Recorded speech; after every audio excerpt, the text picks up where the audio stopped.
on the cloud. Okay. So for this session, we'll do writing.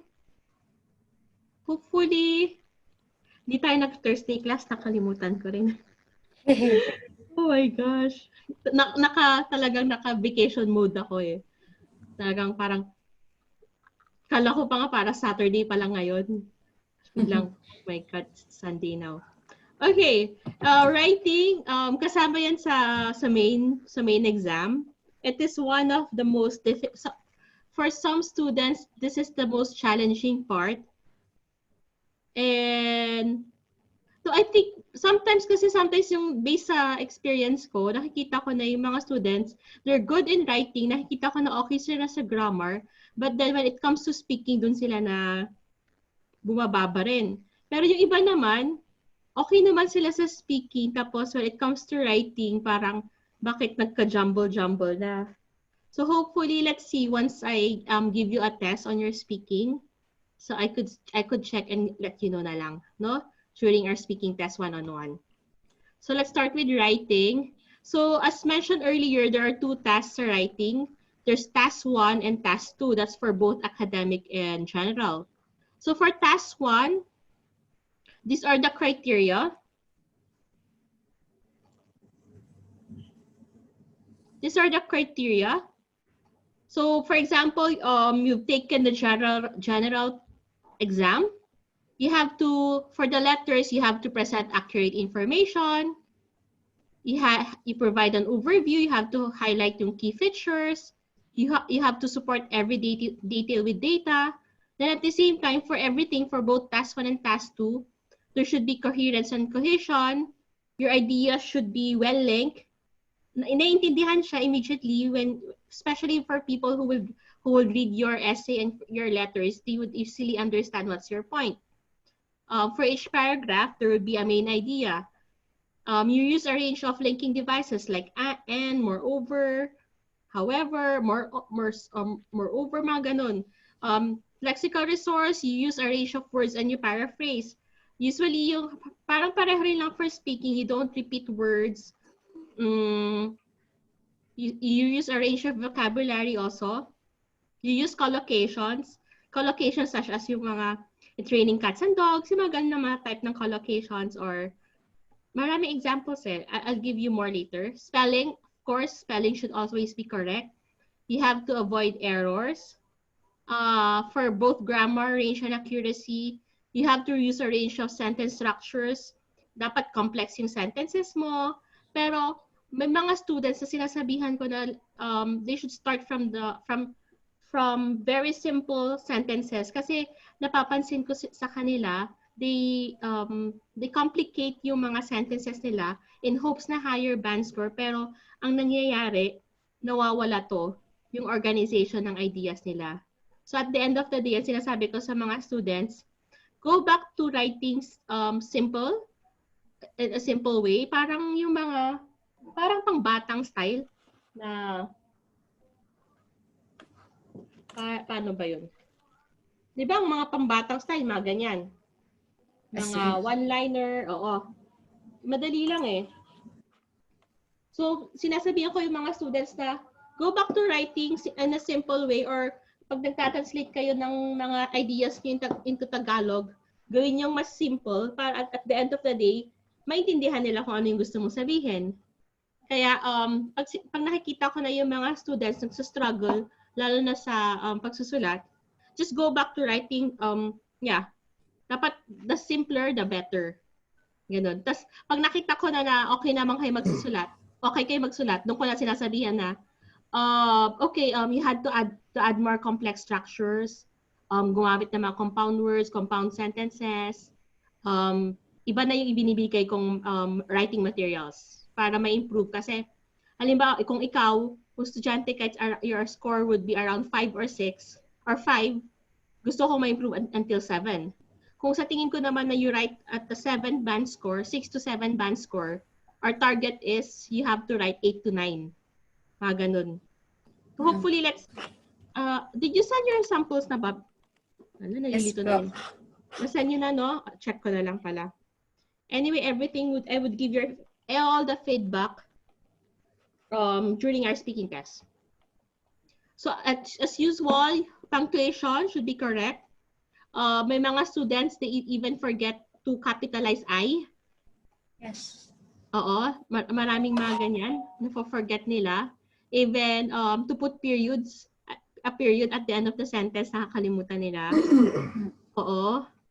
Hopefully, pag nagmamadali, wag make sure na merong period, nakakapitalize yung first word sa sentence.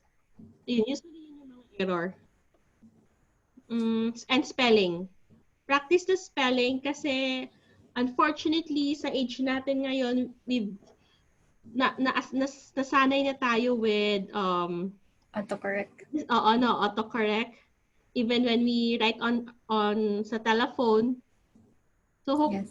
tapos mahilig na rin tayo mag-shortcut ng words, di ba? So I hope na while you're preparing for your IELTS exam, you write in English sa mga kausap ninyo, and at the same time, complete words and complete sentences. Mag-practice na kayo habang maaga pa. Hindi naman di ba noon, nung mga Nokia time, nagtitipid tayo sa number of characters kasi di ba noon 180 sa load. Oo, load.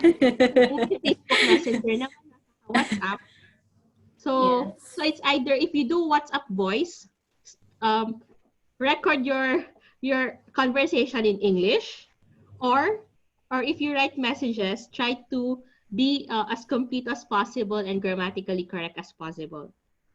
Always make sure, di ba?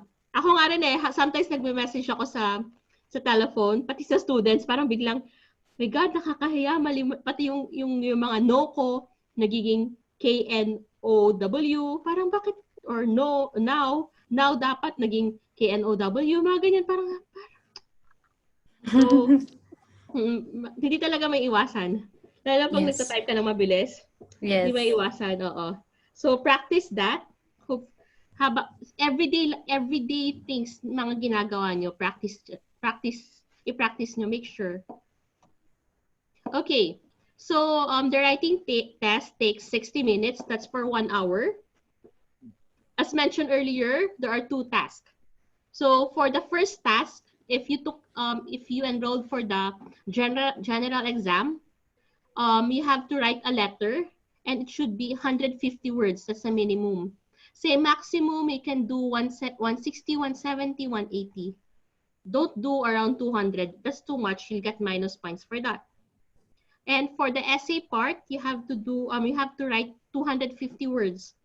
Pag paper base, kasi mahirap naman bilangin, di ba, yung mga number of words. Yung sinasabi ko sa mga students, ito yung sheet of paper. Check nyo kung ano yung ilang average yung words na nasusulat nyo per line. Tapos saka nyo na lang i-multiply per line. So at least make sure na, kunwari, 10 lines kayo, 10 words, so 15 lines dapat, so 150 words. So give or take, dapat dagdagan nyo pa ng 20 words kasi hindi naman laging 10 words kayo per line, di ba? Yes. So gawin nyo 170, ganun dapat yung mga average ninyo. Pero the good thing, if you're taking the computer-based exam, may word counter na siya. Like Word, like sa Microsoft Word pa? Oo. Wala lang siyang taga-correct na spelling. Spell checker, wala. Saka grammar checker, wala. Yun lang, wala. Pero may word counter na siya. Pero pag sa paper-based, just do the average. Don't waste your time counting your number of words. Okay, class? Yes. So at least kung sa paper-based, lalo na sa paper-based, don't make it exactly 150 kasi di ba ina-estimate nyo lang. So make around 170 to 180 para safe. Yes. Pati sa 250, when it's paper-based, since you're just doing an estimate or an average of your number of words, to be on the safe side, do 70 to 80, mga ganyan. Pero at least pag computer-based, kaya na yan, do 160, at least 10 words more. 250, do 260, 10 words more. 10 to 15 words more, ganyan lang. Don't lower it kasi talaga mama-minus points kayo. Siguro 0.25, 0.5, ganyan yung mga mama-minus sa inyo. Hindi naman one whole point. So for pag academic exam, there would be a table, a chart, or diagram presented, and you have to explain or give a description on that. Pag task 2 naman, it's the same for general and academic. You have to write an essay. 1/3 of your grade, it's for task 1, and 2/3, it's for, so it's 30, 35, 1/3 is, ano ba yun? 35 to 65, mga ganyan, di ba? 35%, 65% of your grades naman would be for the essay. So 2/3 of your grades sa task 2. So concentrate on task 2. So for the general exam, task 1 is you are presented with a situation and you will be asked to write a letter. It's a very short letter. Basically, you have to write in a formal way.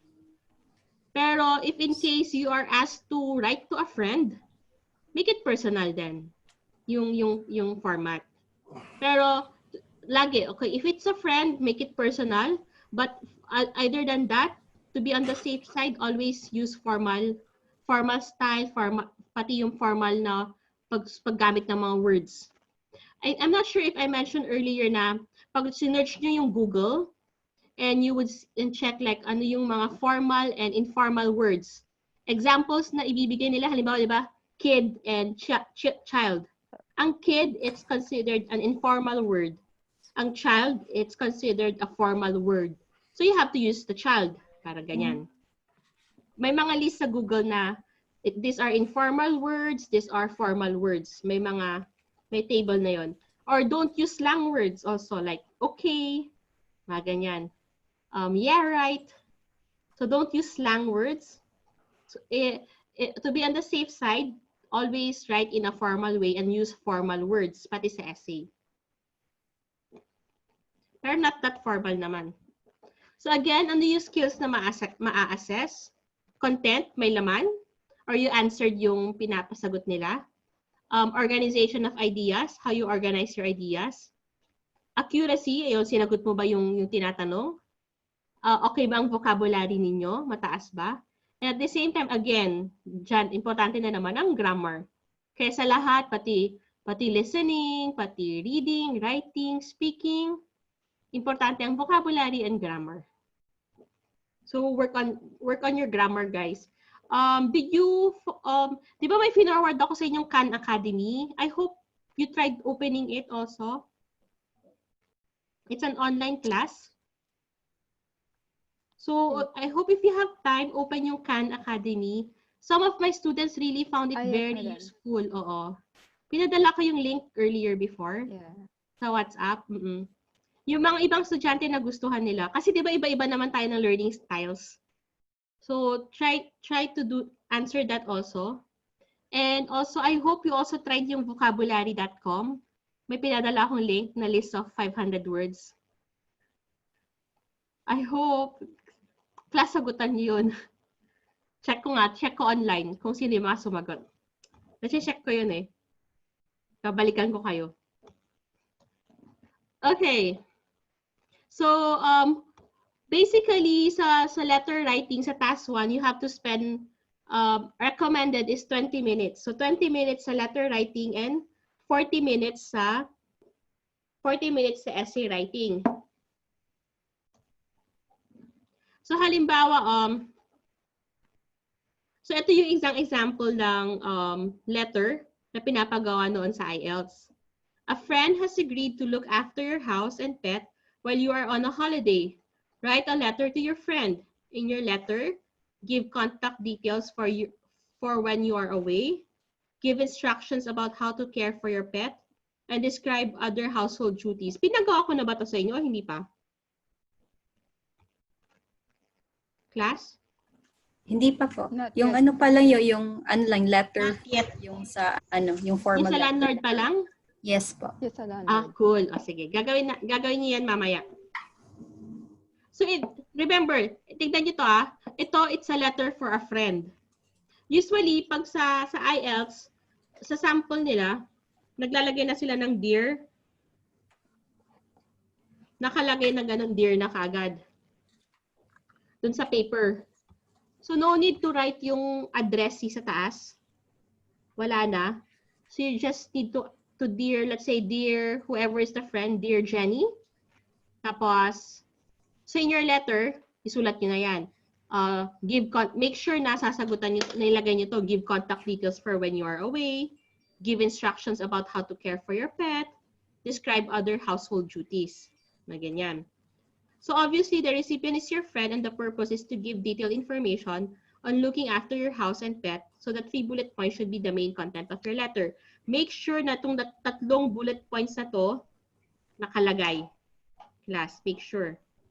Kasi if not, mamaminus kayo sa grade sa accuracy, saka sa content. Lagi ang sinasabi ko sa letter, teka,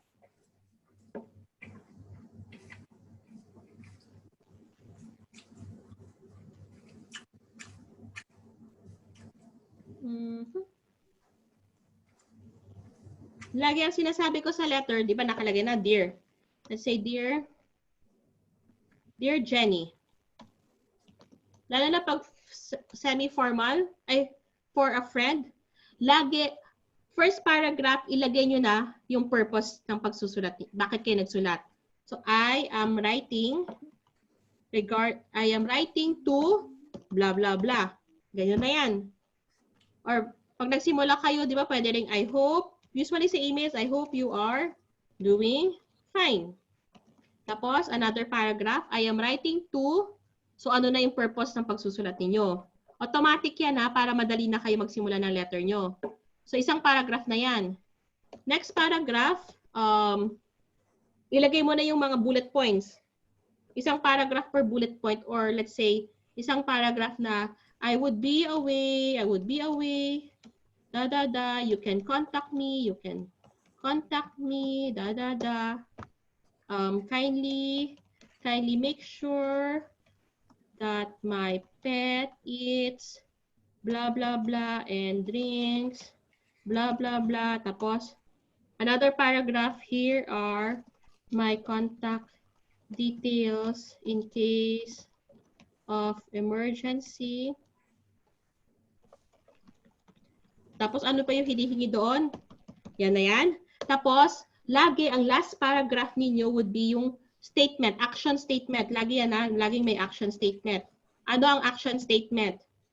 Usually, sasabihin mo na, I hope, kunwari, nagre-request ka na tawagan ka, di ba? I hope I could hear from you soon. Let's say, preferably before I go for my holiday tomorrow or before the end of this week. Lagi ang last paragraph nyo would be action statement. Yung iba, di ba? Yung ibang statement nila is looking forward to hearing from you. Mga ganun. Yes. Tapos, regards or kind regards. Luis. Ganyan. So hopefully, lagi, para mapadali kayo sa letter writing, yung purpose, I am writing. Tapos ilagay nyo na yung mga bullet points. Tapos, yung action statement na. Tapos, regards na. Madali na yan na 150 words. Mabilis na. Ma'am, may tanong ako. Normally for like informal writing, like, okay lang po ba na, kasi dito sa halimbawa dito sa dinig, yung sinabi dito, a friend agreed po, a friend has agreed to look after your house. So, instead of hope you're out, pwedeng I hope you're doing fine, tapos parang mag-express ka ng gratitude. Pwede. Thank you for agreeing to take care of my pet during the holidays. Ayun na. Tapos pwedeng, I am writing to give you some of the, ano nakalagay doon? Okay, thank you. Tapos sa baba na, this, here are my contact details in case there's an emergency. Ayun na. Pag okay na yun, no? Sa first, thank you. Tapos, per bullet point, pwedeng tigi isang paragraph, or make sure at least yung bullet points na yun may 2 paragraph ka. Okay na yun. So, insert mo na doon. Tapos, as if you have any questions, maganon, if you want to reach out, just send me a message or a WhatsApp on this number. Ganun na yan. Sa action statement mo. As regards, Luis. Meron rin may i-forward din ako sa inyo na yung mga starting. Ayan, useful phrases. Usually, this would be this formal papuntang informal. So, dear sir or madam, pero usually, pati sa IELTS, nilalagay na nilang automatic dear sir or madam eh. Pero pag sa business writing, hindi ko nire-recommend ang dear sir or madam. Pero sa IELTS, nilalagay na nila automatically dun sa paper, nakalagay ng dear sir or madam. Tapos, i-fill up nyo na lang yung body. Ganun. So, importante lang sa kanila yung body ng letter. So, dear Mr., Mrs., Miss Brown, pag binigay nila yung, halimbawa, you don't know, for example, my name, di ba, Genesis Rimando, di ba? Tapos, hindi nyo alam, at first, hindi nyo alam kung babae or lalaki. So, ilagay nyo lang, Dear Genesis Rimando. Halimbawa, at least pag lalaki, hindi okay, carry lang kung may asawa or wala, di ba? So, Dear Mr. Rimando. Pero pag babae naman, you're not sure if kung may asawa siya or not. So, you wouldn't know if you would use Mrs. or Miss. Miss na ganito. So, make sure, Dear Miss Rimando, ganun lang. Safe na yun. Kasi sometimes, di ba, dapat ito may asawa, ito wala. So, to be on the safe side, you can use this. Pero you can use the full name. Ayan. Ito, napaka-informal na neto until, ito, formal. Ending, yan. Ito yung mga useful phrases if you want to give reason to writing. Formal, maging informal. Ayan, napababa. I hope this would be useful naman sa emails niyo. So, referring to previous contact, offering information, let's say, introducing a good news, introducing bad news, requesting, thanking, mga ganyan. I would like to thank you, apologize. So, have a look at this. So, this, usually ito yung mga pang-start lang, pang-beginning sa paragraph niyo sa letters. So, madali na siya. Ito yung sa pag-report sa academic part. Ito yung mga linking words. Importante yan. Mag-aalam niyo yung mga to. Later. Lalo na sa essays ninyo. Ito importante ito sa academic. Yung reporting figures and trends. As a summary, okay. Ito in conclusion. Importante yan sa essay later. You would see later. So let's go back sa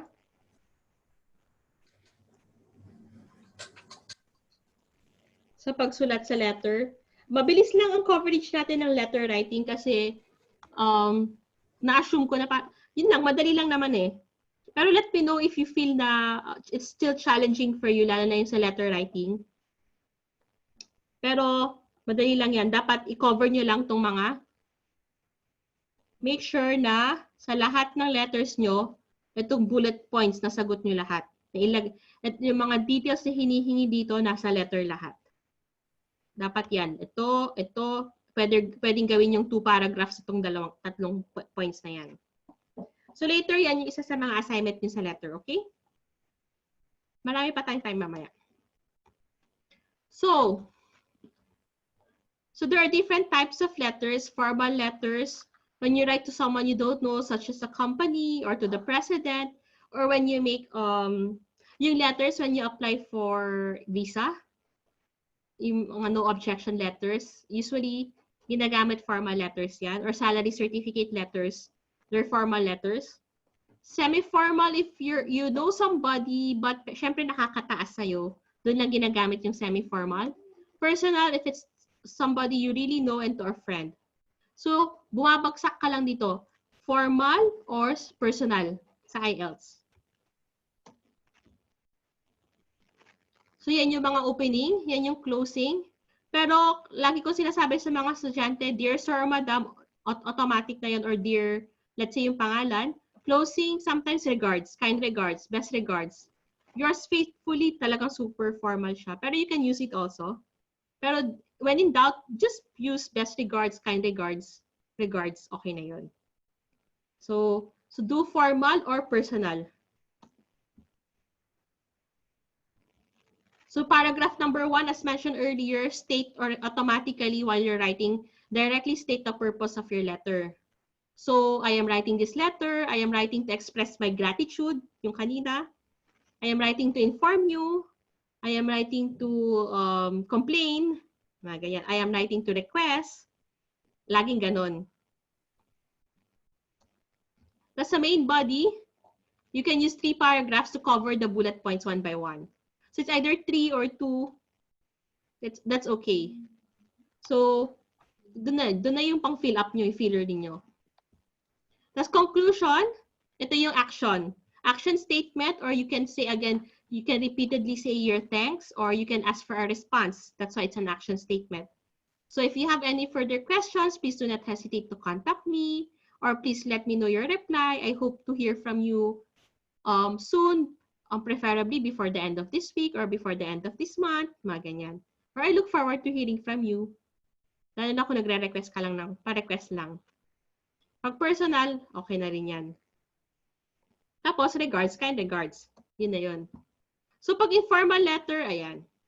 Pag informal letter, you can use contractions like I'm, didn't, couldn't, there's. Pero pag formal, no. So, better to be on the safe side, pati rin sa essay, don't use contractions, guys. Okay? Complete nyo lahat. Questions? Nasanay pa naman sa email, for example, sa company email, panay ginagamit ko contraction. Shortcut. Oo. Oo, yung pag may mga condition like yung didn't, couldn't, mas mahilig ko sa contraction. Hindi, okay naman kasi pag sa company email, lalo na pag nag-correspond na kayo lagi. Inisip ko baka masanay sa writing na magko-contact. Anyway, if it's for a friend, it's okay. Pero pag formal, try to minimize it. No? Try to minimize it. Tapos, hindi siya, teka, kinukulit na naman ako ng anak ko. Don't use exclamation. Okay, sa exclamation points, ang informal. These are the linking words that you can use well anyway. So, di ba may pagkaslang? Phrases, ending. So, i-mix nyo na lang na parang informal and formal. Parang ganun. Pero pag friend, safe naman kayo eh. Na pwedeng mag-cheers, mga ganyan, di ba? So, pag formal letter, dear sir or dear madam, pag nakikita nyo na yung mga practice letters na mababasa nyo automatically, naglalagay na sila ng mga dear sir or madam. Automatic na yun. So, you don't worry with the beginnings. So, again, no greetings necessary. Kanina, naglagay ako ng greeting na I hope you are doing fine. Pwede yun pag nagpapahaba kayo ng number of words. Pero preferably no. Again, no contractions. Walang exclamation marks. Gumamit ng linking words and mas formal lang ang phrasing. Just looking forward.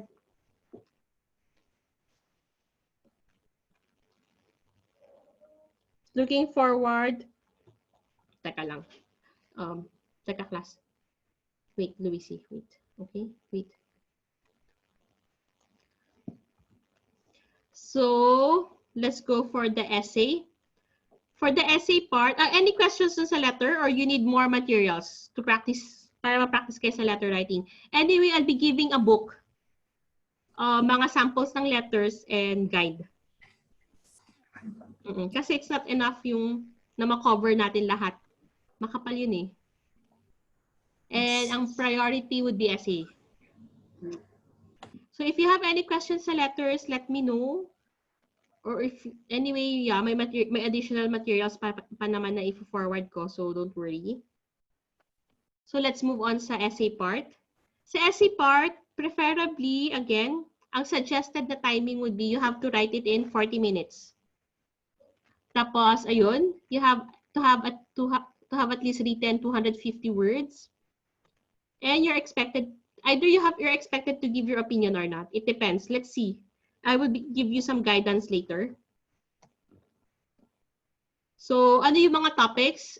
Topics would include travel, accommodation, current affairs, shops and services, health and welfare, health and safety, recreation, social and physical environment.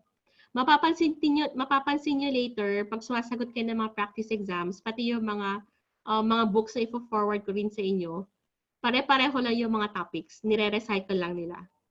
Na halimbawa, tungkol sa obesity, eating healthy, mga ganyan. Tapos ano yung mga current of health, kasi homeschooling, paulit-ulit lang yan. So maganda talaga na you get to read kung ano yung mga practice exams para when it comes to the IELTS exam, ready na kayo. Alam niyo na yung mga topics kasi talaga nire-recycle lang nila lahat. Again, you must write incomplete sentences. Tapos, do not copy yung whole sentences or long phrases from the question itself. Diba sometimes pag sumasagot tayo ng mga questions, pinapattern natin after we use the words from the question itself. If you're a beginner in writing, that's a good start. Kasi di ba, syempre, mahirap ka pa nagpa-paraphrase, di ka pa sanay mag-paraphrase. Pero if I feel, kung okay naman kasi pagsusulat, don't copy off from the questions. Pero yun nga, if you're a beginner, kung very basic pa kayo, okay lang. Kopyahin niyo yung some of the words sa questions. Kasi, tapos later, i-practice nyo na i-paraphrase yun. Pero para lang hindi kayo ma-mental block, kasi may mga times talaga na nahihirapan tayo, you find it difficult to start writing, right?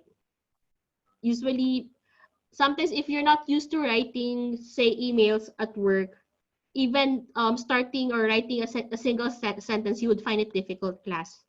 So for people na hindi sanay magsulat, okay, I will tell them, okay, you can copy off from the question itself, but later try to practice and paraphrase it. Ganun. And that's why you have to start from the basic naman lagi. I always tell my class to start from the basics. And anyway, they would be giving you scrap or scratch paper, so no worries. I think the challenging part is finding the time. Yun lang. Kasi talagang time constraints, dun lang kayo, makukulangan lang kayo. So, okay, what are the few things to remember for the essay part? As always, read the questions and instructions carefully, no matter how many times you have seen them. Kasi sometimes, diba, at first glance, you feel that you have understood the question, but then at the second or third reading, iba na yung dating. So always try to read the questions. Baka iba lang yung pagkaintindi nyo in the beginning. So analyze the topic and the task. You have to analyze the task and the topic because sometimes some essay questions would ask for your opinions. Some would, or for both advantages and disadvantages, or you have to present both the opinions. But some essay questions, they just want you to give a one-sided answer, diba? Parang nagsayang ka ng oras if you gave both the pros and cons. But then some essay questions, they would just ask you to side on one. Say you only have to side on the positive or on the negative side, then nagsayang ka, di ba? So always analyze the topic and the task. Brainstorm ideas to be used in your writing. Anyway, I would also be forwarding you a book regarding this because there's a book na parang, okay, if this is the topic, this would be some of the ideas that you can write on or you can present in the paragraphs, mga ganun. So it's a good thing na basahin rin yun. Actually, na-excite ako nung nakita ko yung librong yun. So hopefully you have the time to read it later. I know ang daming materials na I forward to you guys. Pero yeah, it helps naman eh. It helps, yes. So okay, decide what you think about the topic and take sides if you are asked to. And to make sure. Kasi sometimes you are asked to take sides. Sometimes you have to present both sides. Ganon yung essay. May mga essay questions na you are asked to take side or may essay questions that you have to present both sides. So, I'll give you ano yung mga klaseng questions na kailangan nyo magbigay ng side and you have to also present both sides. Fit your ideas into an essay plan divided into paragraphs. So, I'll also give you an essay plan. And always have a plan before you start writing. So it really takes practice kasi it's just 40 minutes. But then once you have the hang of it, yung planning, as ano yung mga kailangan na ideas ilagay or ilang paragraph or ilang number of words per paragraph, it would be easy for you. It would be easier for you guys. So no worries. It does. Don't worry. Some students, they would say, "Ma'am, I'm not a good writer." Oh, I'm not a good writer, Mom. I know it. Also me, I'm not a good writer, but then but as long as you practice, you will get better. And anyway, yung mga writers naman natin, yung mga nakakapagsulat, yung mga authors, that they could write a whole pocket book. It took them years actually to practice writing. Di ba passion nila yun? So imagine kung talaga tayo, talagang nagsusulat tayo everyday, gagaling tayo, di ba? So kailangan mag-practice. And again, yan, just follow the rules, keep the right structure, use some smart and topic-specific words, and practice. Not a little, practice a lot actually. So at least 2 pages. Okay, so here is the suggested timing for task 2. So suggestion is 40 minutes. So 20 minutes for write letters and 40 minutes for the essay. So spend the first 10 minutes planning your essay structure and brainstorming ideas for the 2 main paragraph. Then again, spend 5 minutes writing your 2-sentence introduction. Spend 20 minutes on the main body. So your main body should have at least 2 paragraphs. So it's 10 minutes for each. Then spend the last 5 minutes writing your conclusion and checking everything. The good thing is I would give you a guide like, okay, how to write your introduction, how to write your paragraphs, and how to write your conclusion. May mga tips, may mga certain words na pwede nang gamitin. So this is just a suggestion, but it helps a lot, diba? Parang nabigyan na kayo ng structure na hopefully mas mapadali sa inyo. So ito yung mga types of essay questions. Meron tayong iba't ibang klase ng essay questions. So number 1 is, to what extent do you agree and or disagree? So this is a sample question. Some people think that the only purpose of working hard is to earn money. To what extent do you agree or disagree with this opinion? Ito naman. Number 2, discuss both views and give your opinion. So some believe that punishment is the only purpose of prisons, while others believe that prisons exist for various reasons. Discuss both views and give your opinion. Isang essay topic yan. Wait, class ah. Naririnig niyo ba yung background noise? Or okay lang? Okay lang po. Okay lang? po. Oo, Hindi naman wait. po siya ganun ka, Hindi ba? disturbing. Sige, let me know ah. Kasi may bata ako eh. Sige lang Okay. po. Oo. Actually, gutom na siya siguro. Okay. So what are the advantages or disadvantages? So this is another essay topic. Essay question, I mean. So in some countries, governments are encouraging industries and businesses to move to regional areas outside the big cities. Do the advantages of this trend outweigh the disadvantages? Number 4, what are the causes and give solutions? Despite improvements in vehicle technology, there are still large numbers of road accidents. Explain some of the causes of these accidents and suggest some measures that could be taken to address the problem. So that's another essay question. And this one is a multiple or 2-part question task. Many people around the world are choosing to move to live in cities. What problems do people experience in big cities? Should governments encourage people to move to smaller towns? Yan. So isa-isayin natin yan.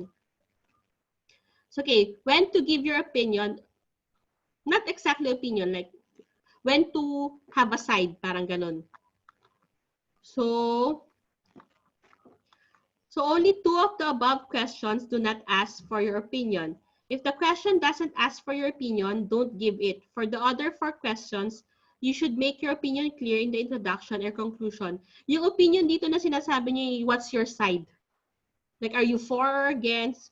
Or is it a positive or a negative? Is it advantageous for you or disadvantageous for you? Yun yung sinasabi niya.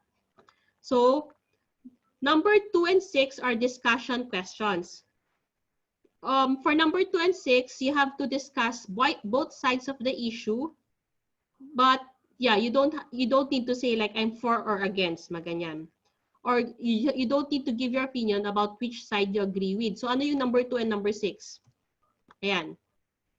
Number 2 and number 6, ayan. Discuss the advantages and disadvantages. And what are the benefits and drawbacks? Ito yung mga sample ng mga questions. Balikan niyo yung number 2. Ito. Saka, ano yung benefits and drawbacks? Sa may sample na yun, bakit wala? So, ito, discuss both of the issues, pero you don't need to give your sides or your opinion. Number 1 and number 5 are opinion questions. You have to give your side and support it. And here, you don't need to mention the other side of the argument. So, ano yung number 1 and number 5? Balikan natin. Number 1 and number 5, you have to mention, do you agree or disagree? Bakit kayo nag-agree or bakit kayo nag-disagree? Yun lang.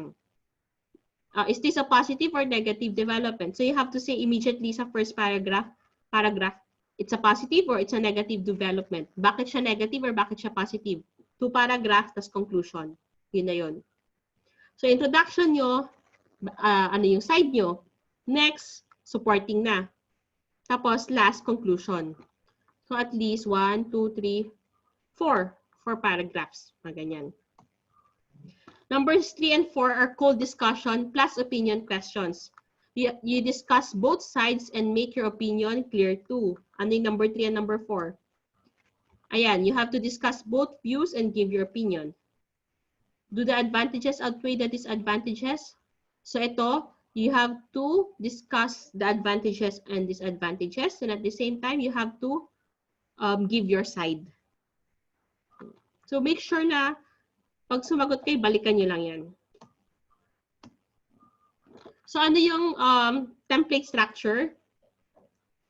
Halimbawa, introduction nyo, 60 words. I-paraphrase nyo na yung question. Tapos you have to state your opinion. Tapos may essay overview na. I will give you an example later. Tapos supporting paragraph number 1. Hopefully, it's around, the example they place here, it's around 85 words. So you state your position number 1. You explain why is this your position. You give an example and you summarize the paragraph. Or you just paraphrase yung position number 1 dito. Usually naman ang laging conclusion, you just paraphrase yung first sentence nyo, mga ganyan. Supporting paragraph number 2, state your position number 2. You explain why. You give an example and you summarize the paragraph. Or you paraphrase yung statement position nyo.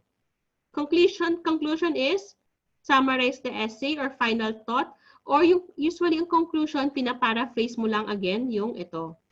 Yung introduction mo. Then you give your final thought. Yun lang, paulit-ulit lang. Ma'am, may question po. Kasi na-mention niyo po earlier sa sa task 1 po sa letter writing is dapat hindi siya mag-exceed ng 200 words, otherwise is parang may deduction.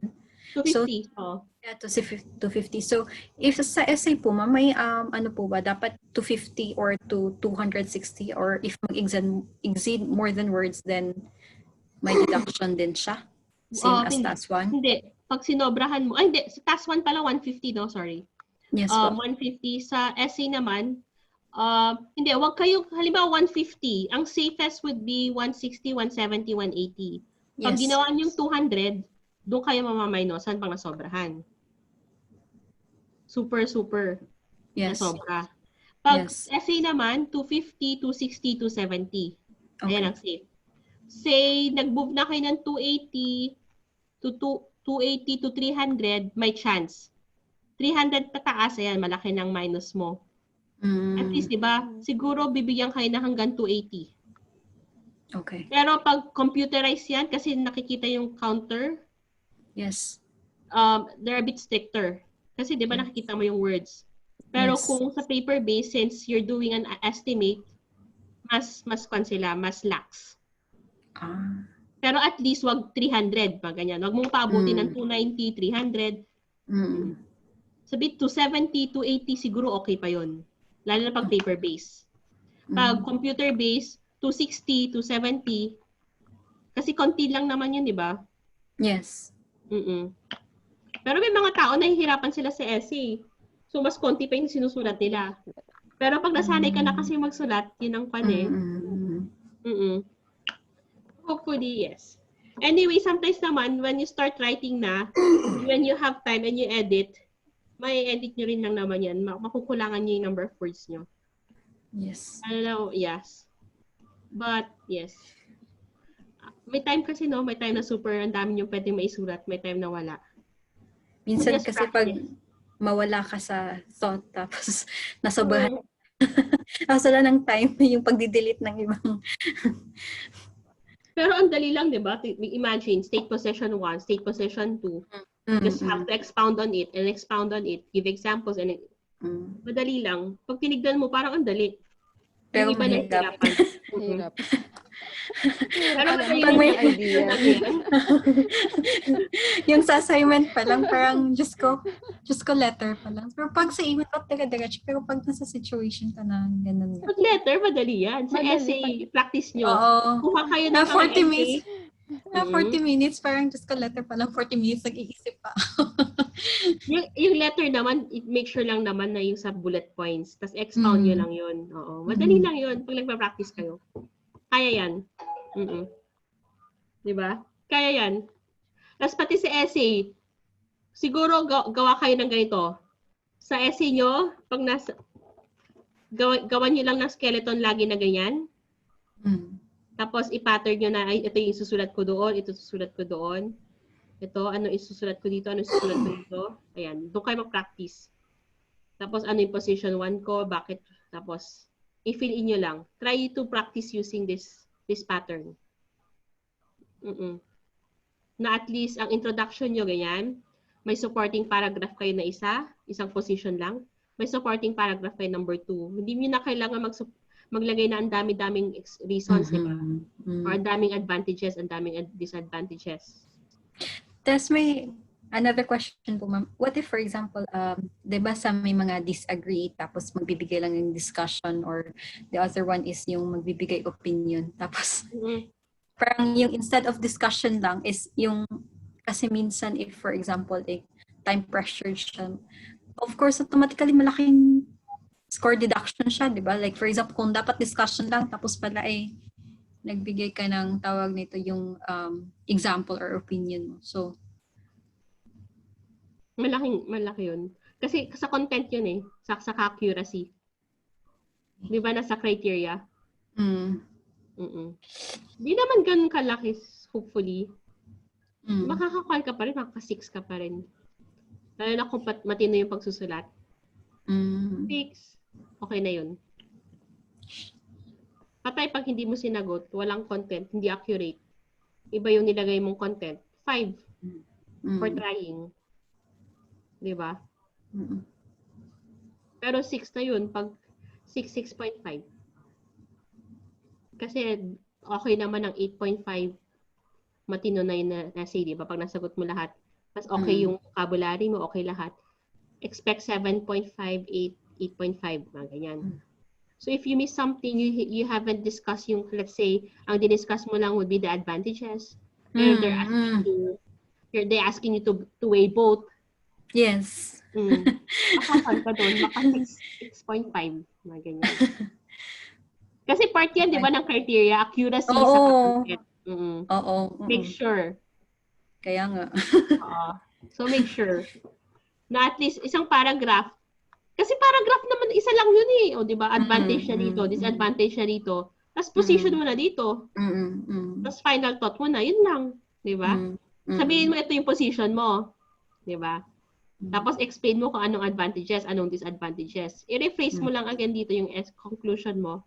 I-rephrase mo lang ulit bakit for you, advantageous. Or bakit for you, disadvantageous. Ganyan lang. Or bakit for you positive siya, bakit negative, or pro and con. So, lagi, ang introduction, ang conclusion, paraphrase lang siya ng introduction. Tapos may mga final thoughts at ek ka lang. Mga ganyan. So, lagi yan. kunwari may main sentence ka na naman dito, di ba?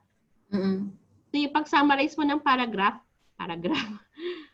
paraphrase na naman yan ng main mo, yung first sentence mo. Laging naka-paraphrase lang yan. So, the end. Para lang pang ending. Inuulit mo lang.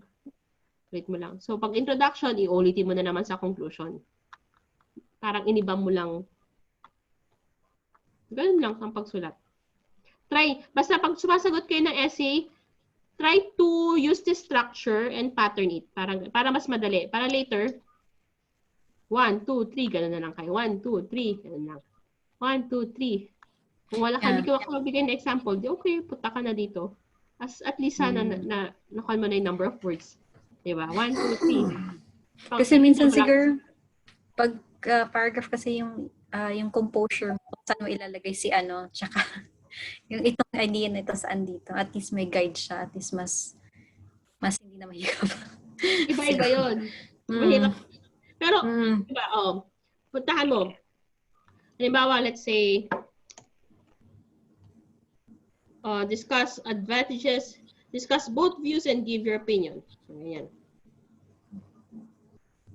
So, pwede mong sabihin dito na it has both advantages and disadvantages, or the essay would discuss both the advantages and disadvantages of kung ano man yung topic. Tapos yung supporting paragraph, blah blah blah it's advantageous, or I'm for it because tapos ayun na blah blah blah blah blah blah. It is disadvantageous because of the reasons blah blah blah. Tapos rephrase. Let's see. May examples tayo. So, halimbawa ito. Okay. Government investment in the visual arts, the kind you commonly see in art galleries, is a waste of money. Governments must invest this money in public services instead. To what extent do you agree with this statement? Pag to what extent, paano to what extent? Number 1. It's an opinion, so give your opinion and support it. You don't need to mention the other side of the agreement. So dito, nagbigay na siya ng opinion niya. Let's say, ito, yung sample natin, may opinion na siya. So ito yung introduction niya. 60 words. Pinaraphrase niya yung task question. These days, many local governments spend large portions of their budget not only on public services but also on the visual arts. Although I agree that it's important to invest in local amenities, I do not think spending on the visual arts is a waste of money. In-state niya ng opinion niya, no? This essay will discuss this issue using examples to support arguments and demonstrate points. Yan yung introduction niya. Ano yung supporting paragraph niya? So, gumawa siya ng 2 supporting paragraphs. Sentence number 1 niya. On the one hand, spending a significant amount of the government budget on public services is beneficial for society. Providing for basic amenities such as hospitals, roads, and schools helps to determine the quality of life that most citizens will have. For example, a recent survey by Education Today shows that countries that spend more on schools have a population that is higher in literacy by 65% compared to those that dedicate no money to education. Tapos sinamarize niya, therefore, it is apparent that spending on public services is a worthwhile investment for a government. May mga questions yung mga estudyante, ma'am, anong klase example? Make it sound academic. Kung sakaling may mga nabasa kayo, make it sound academic. No, wag niyo sasabihin na I've read.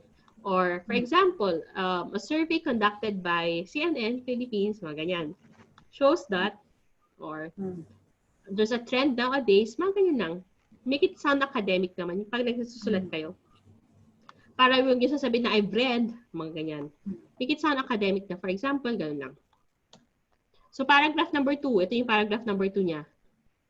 State your second opinion. However, this does not mean that the visual arts should be completely neglected. The visual arts also have an important impact on our quality of life.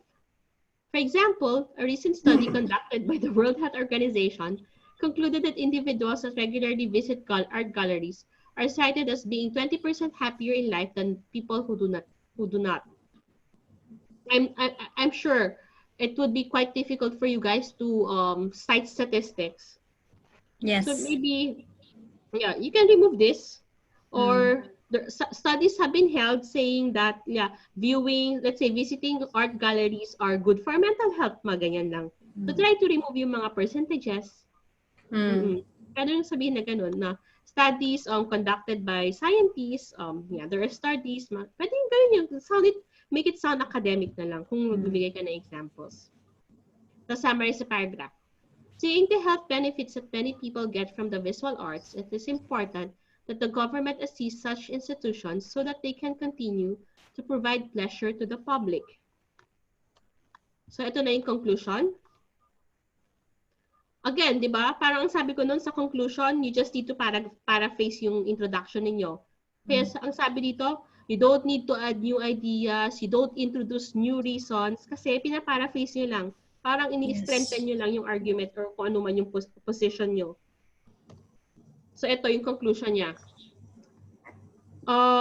So make sure to add yung appropriate na linking phrases.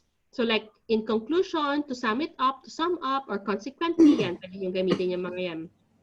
Dito ginamit niya to sum up, although there are clear benefits of ensuring a large amount of investment goes into public services, I do not believe spending money on the arts is a waste of money, as this too provides important benefits.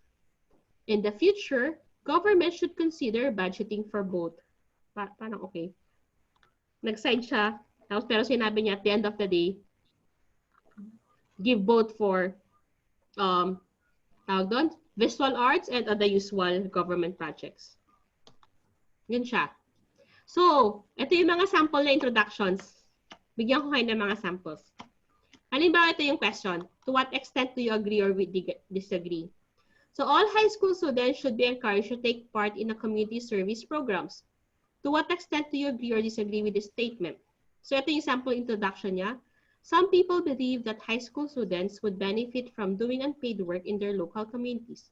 I completely agree that community service programs for teenagers are a good idea. Ganyan lang yung introduction niya. Pag ito yung sample ng essay question. So you can, later, I hope you can practice na, okay, ito na introduction, you just add yung 2 paragraph sa conclusion. Yan yung mga assignment ni later. Mamaya mamimili kayo. Okay, example number 2.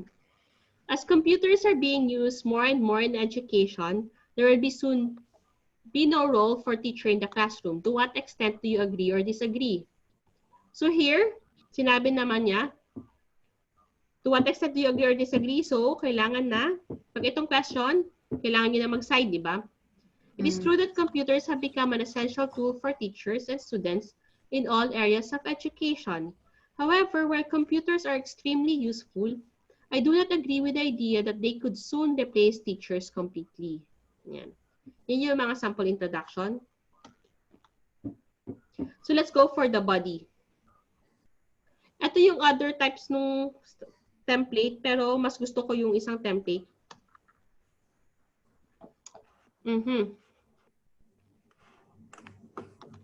So halimbawa, ito yung body.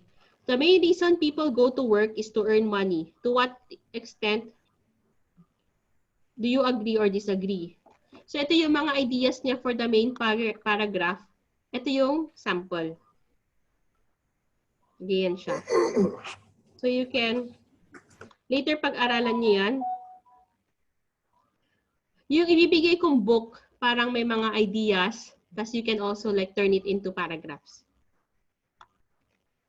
Kailangan nyo lang talagang i-practice paano yung to organize your thoughts. Kasi marami, alam ko na, madali lang sa inyo sagutan. Yung pag-organize talaga. Pag-organize talaga ng thoughts. Nagja-jumble. Totoo. Minsan may isip ko, dapat ito pala yung ano. Basta focus lang kayo sa isang topic, halimbawa isang argument, doon lang kayo mag-focus. Parang sinasabi na no need to add new ideas, di ba? Parang isang reason ng going to work. Ganyan. Yes. Ito yung reason, di ba? Need to pay bills. Tapos, extend mo na lang yan. Parang ito, tignan mo kung paano nila in-extend. Paano nila in-expound. Basahin nyo. Anyway, you would learn more by reading yung mga examples later. And again, practicing. So ito, write a paragraph using the ideas below. Ito exercise nyo to later ha. So water is a natural resource that should always be free. Government should ban the sale of bottled water. To what extent do you agree or disagree? So here are some of the opinions that you can use later for your essay. Yeah, feel free and make an essay about this. Okay, later pa yan. Oo. Kasi kailangan nyo magsulat ng isang letter, dalawang essay. Yung letter for a friend, tapos mamili na kayo ng essay na isusulat nyo from here. Okay? Okay. Ito yung mga conclusion. Ma'am, galit ka ba sa amin? I know.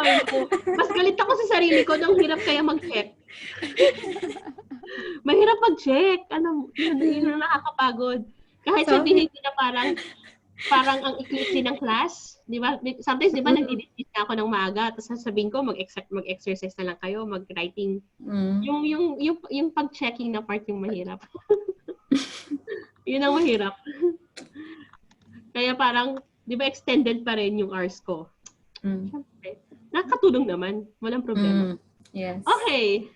So here are example ng mga conclusion. Halimbawa, ito yung essay question, di ba? To what extent na topic or opinion. So ang conclusion nyo, for the reasons mentioned above, I believe that, tas repeat your opinion. Ganun lang. Yan yung conclusion nyo na paragraph. Pag ito naman yung question na discuss both views, ito ang gagamitin yung conclusion. In conclusion, there are convincing arguments both for and against. So i-paraphrase nyo lang yung topic. But I believe that, insert. Ganyan lang. Pag advantages and disadvantages na question naman, itong do the advantages outweigh the disadvantages? So ito yung, in conclusion, I would argue that the benefits of ... outweigh the drawbacks. Yan. Pag cause and effect solutions topic naman, problem and solution. And conclusion, it is clear that there are various reasons for ... Tapos yung paraphrase topic, and steps need to be taken to tackle this problem. So halimbawa, ayan. Ito yung example. To what extent to na topic? The older generations tend to have a very traditional ideas about how people should live. As to what extent do you agree or disagree? Ito yung sample introduction. As ito yung sample conclusion. If you want to do this also, you can fill up yung 2 main paragraphs. Pwedeng exercise nyo rin yan. Kung masipag kayo. Okay? Marami kayo pagprapraktisan dito, di ba? Ang dami. Pero yes. Kailangan ko lang ng 2 essay, ha? Yes. So, mamili kayo. Bahala na kayo. Ito na naman. Ayan. May sample, discuss both views. So, example number 2. Ayan. May sample introduction. Or pwedeng, kahit ito yung introduction, pwedeng hindi kayo mag-agree sa opinion, di ba? So, palitan nyo. Ito yung sample conclusion. Gawa rin kayo ng pang-insert nyo na paragraph na 2. Yes. Balikan nyo yung sentence structure, di ba? Na paragraph number 1, supporting paragraph number 1, supporting paragraph number 2. Ayan, makaka 250 na kayo yan. Diba? Galing lang yan. Inshallah. Yan, ito mahaba rin to. Sample number 3, advantages and disadvantages topics. Ito yung sample introduction niya. Pwedeng i-paraphrase nyo, kopyahin nyo, pero at least may idea kayo, di ba? Or pwede kayo mag-agree, pwede kayo hindi mag-agree, or... Kasi ito yung sample conclusion. Yan. Nakakapagod siya, no? Tinitignan ko na nga lang, parang... Ito naman, cause and effect. Yan. Ito yung mga favorite nila, yung mga health issues, obesity. Karamihan lumalabas yan lagi. Kasi hindi tayo healthy, di ba? Siguro yung lalabas ngayon is mga related sa COVID. Oh my God. Health, baka, ang tawag doon, health issues na naman as usual. Health issues, travel restrictions. Ay, hindi sila masyadong advance. Ano yung sinabi ng estudyante ko? Sinabi niya ba yung essay topic o hindi? Tingnan ko nga kung sinabi niya. Share ko sa inyo later. Or tanungin ko ulit siya. So, ganyan. So, 2-part question. Ayan yung sample introduction. A sample conclusion. I won't be reading it in front of you. Masakit na lalamunan ko. So number 6, ayan din, sample introduction saka sample conclusion. So again, either you can also do this exercise, read the topic below and complete the body paragraphs of the essay using the ideas and reasons given here. Some people believe that studying at the university or college is the best route or route to a successful career, while others believe that it is better to get a job straight after school. Discuss both views and give your opinion. So for example, dito, paano nyo sasagutan to? Introduction, ibigay nyo na yung opinion nyo kaagad. Di ba? Kung better ba na work na kaagad or further studies pa. First paragraph, yon. Tapos, bigyan nyo na yung opinion nyo. Tapos, second paragraph, i-discuss nyo yung first view.